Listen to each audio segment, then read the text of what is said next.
Excuse my attire, in fact I just walked 7 kilometers to go to a dinosaur fair. Maybe that's why I've got so many dinosaur pieces right here on me. Not a coincidence. So, my card today has nothing to do with the theme I'm going to talk about. Is there really a theme though? No.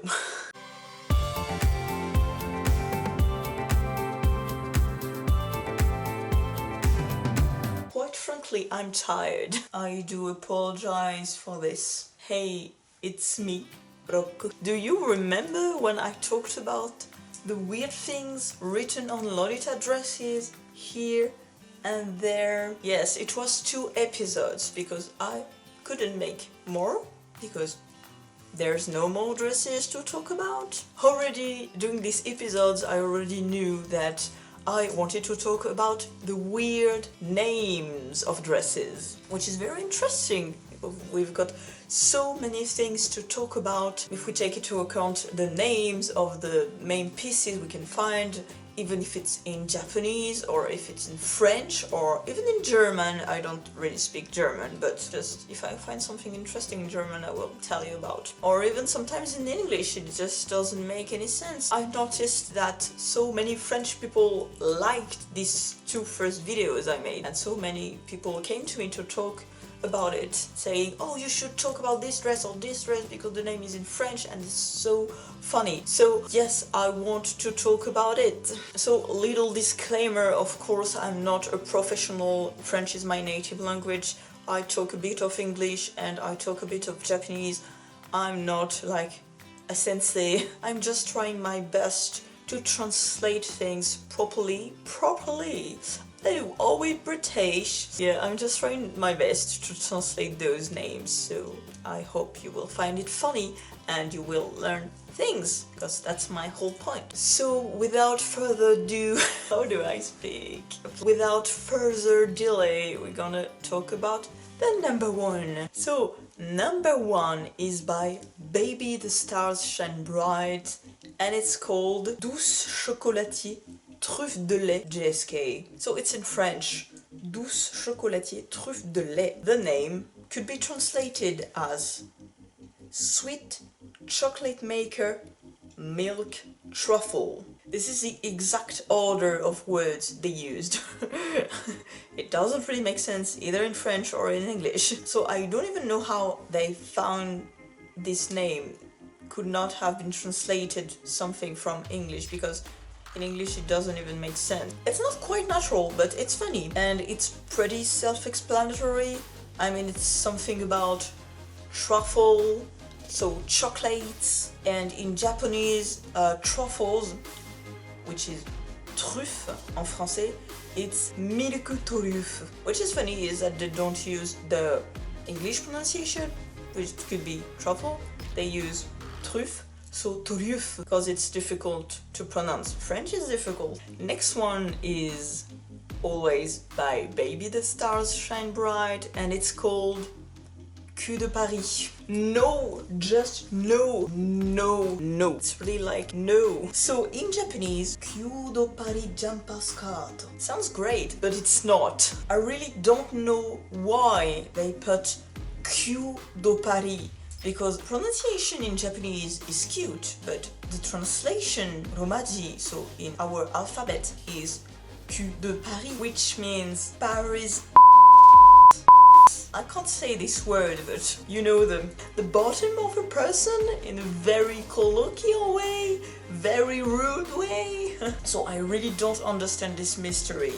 So I realized during this video I was just sticking to the meaning of the words just by themselves, which is stupid, and I wasn't explaining what is the actual meaning of Cul de Paris, which I just learned. I'm not gonna lie, I just learned it. Cul de Paris is a fashion trend that was used in the 18th century, consisted in putting a little cushion on the back of the dress, just near the you know, bottom. So that's why you have big, and it's called Cul de Paris because it was specifically in France, in Paris. So it's a type of silhouette. The type of gathering you have with your fabric is something you can find on the Baby the Stars Shine Bright dress, which is why they named it Cul de Paris, and they made several released of this. Yeah, back to me making a fool of Baby the Stars Shine Bright without a good reason. Sorry. Furthermore, it's really from French because it's written Paris, so Paris in Japanese, which uses the French pronunciation of Paris and not the English pronunciation, which will be Paris. Doesn't make sense, doesn't exist in Japanese, but do they think that Q has another meaning? I really don't know. Because when I was in Japan, I also found a magazine which is called Akiku. Our third example is by Juliet and Justin, and it's called Je suis Boulanger. So, what do you do for a living? Oh, I'm baker. Okay, you're a baker? Just baker, okay. So it's a very weird name, just a bit weird. It's not incorrect, but it's just like, is it a leaflet for bakery? Or is that a dress? The name of the dress itself sounds like an advertisement, and in Japanese it's literally written Je suis Boulanger for Je suis Boulanger. That's so funny how they try to translate French using katakana Je suis Boulanger.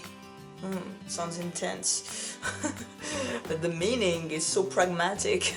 Fourth one, it's from Angelic Pretty. I have to talk about Angelic Pretty, even if they don't use as much French as Baby. It's always funny because this one is called Dreamy Negligee. Of course, you know that a negligee is something you wear, so usually it's made of silk and it's made usually to sleep, or it's very light, it's very comfy and very cute and even a little bit sexy, you know, a negligee. So you've got this image. Of course, it comes from the term négligé in French. So we talk about a silky negligee, something like that. However, this word is not technically a feminine word. It's a negligee, like un negligé, so it's written with a single E at the end. In English, you apparently use the word negligee with two E's, but with two E's, it becomes an adjective. So somebody, a female person, which is negligee, doesn't mean that she's wearing a silky thing with embroidery to sleep. No, it means that this person is neglected. So you see that the word neglected is also coming from French because of the word is practically the same.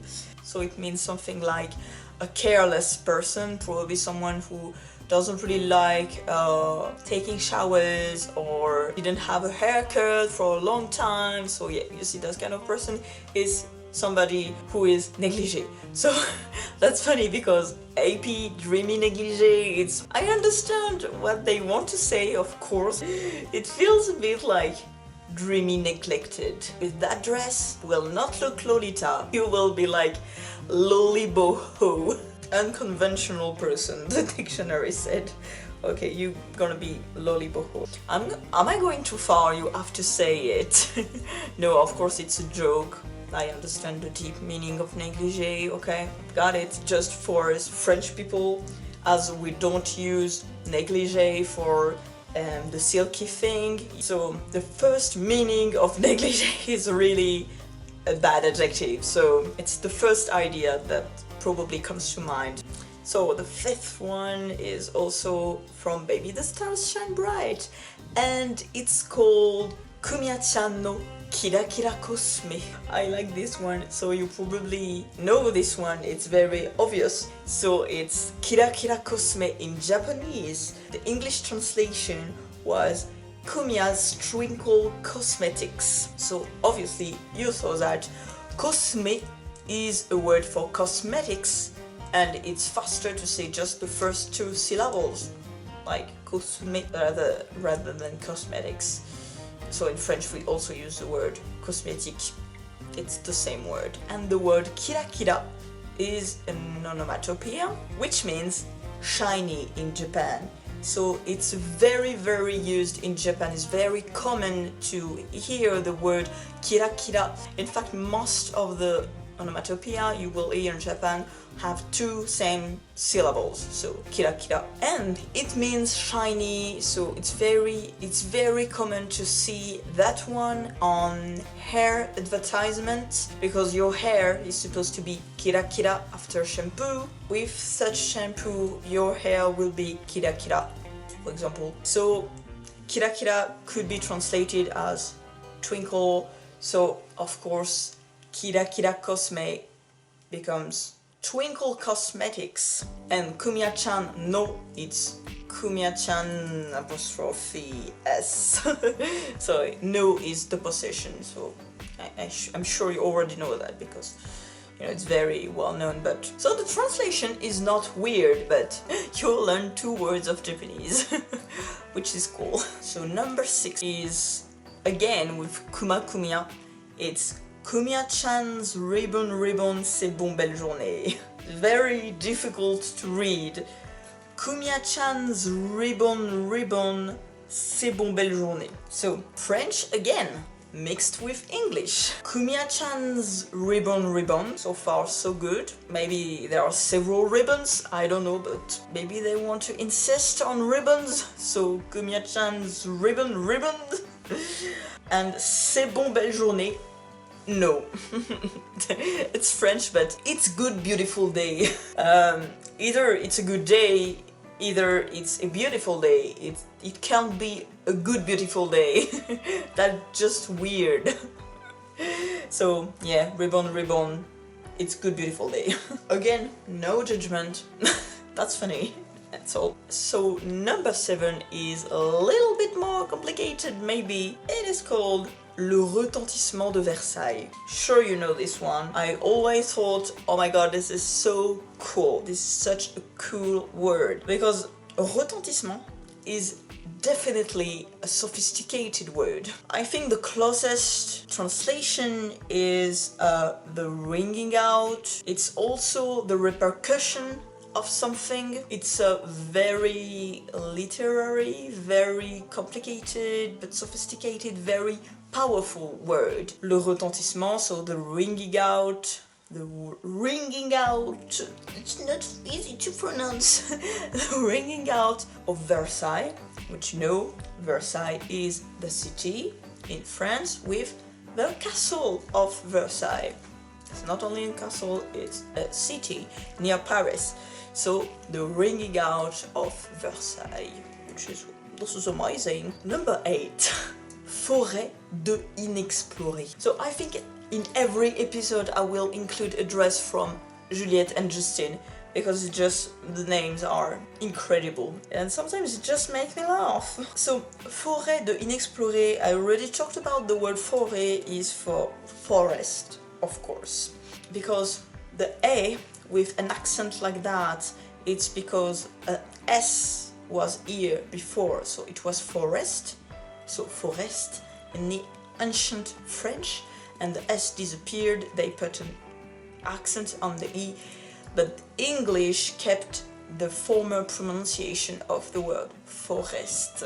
It's forest in English and forêt now in French, and inexploré is unexplored, of course, but here they did not put Forêt Inexplorée, which means unexplored forest. No, they put Forêt de Inexploré. What? Then again, no. Number 9 is funny. One of my friends from the French community told me, you should talk about this one, and I was going to talk about this one. It's called l'écrin de votre gauche. So écrin in French means like a jewelry box or a beautiful landscape.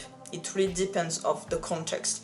But for example, you can say, if you are facing a very green environment, you can say, oh, it's un écrin de verdure, very green and beautiful landscape, similar to a jewelry box full of emeralds.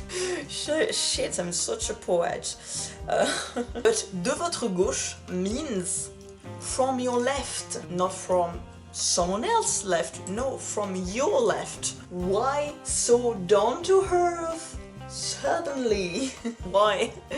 So it's like l'écrin de votre gauche, the jewelry box from your left. It's beautiful, it seems beautiful, but it doesn't mean anything again. Number 10, the last one for this video. It's a bit tricky, but I wanted to talk about this one because it's very specific. It's called Tenku no Bansankai. That's the literal name in Japanese. Tenku no Bansankai Jumper Skirt. So Tenku, here it's the sky. More generally, the sky as the thing above us. It's not like the sky. You will not use this word commonly in Japanese because commonly we say sora. Here Tenku is very, like maybe sort of poetical. And Bansankai, kai is the reunion, and bansan a dinner because ban is the kanji for the evening. So bansan is more sophisticated. I think we don't use bansan every day, of course. So it's maybe more sophisticated way to say that. So bansankai will be a dinner party. So the name of the dress could have been Dinner Party in the Sky. And the first translation was Sky Dinner, which is a little bit shitty, we have to say. I don't know, it was maybe considered as a bit ridiculous, and that's why they changed it.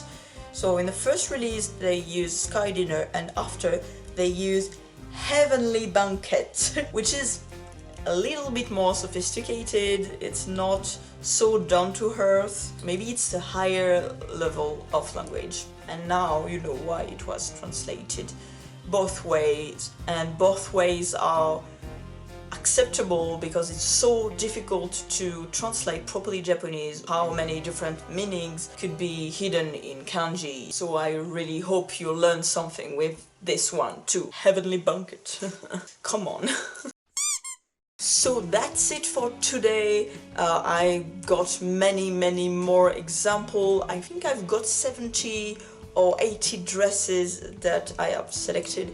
So if you like this video, it's very important for me that you like the video and you leave a comment just to let me know that you're interested and that I'm not doing this for nothing. And if you want to have another episode, let me know. Don't forget to join me on my Instagram, join my Facebook page, and download my Everyday Lolita. Thank you all, thank you for watching, and I see you next time. Don't forget, be bitter, but be sweet.